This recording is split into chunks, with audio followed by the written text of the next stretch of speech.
بسم الله الرحمن الرحيم. إذا السماء انشقت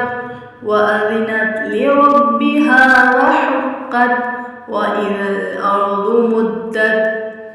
وألقت ما فيها وتخلت وأذنت لربها وحقت يا أيها الإنسان إنك كادح إلى ربك كدحا فملاقيه فأما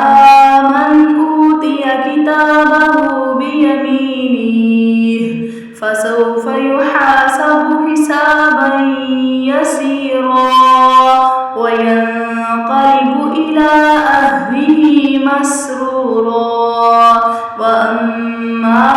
من أوتي كتابه وراء ظهره فسوف يدعو ثبورا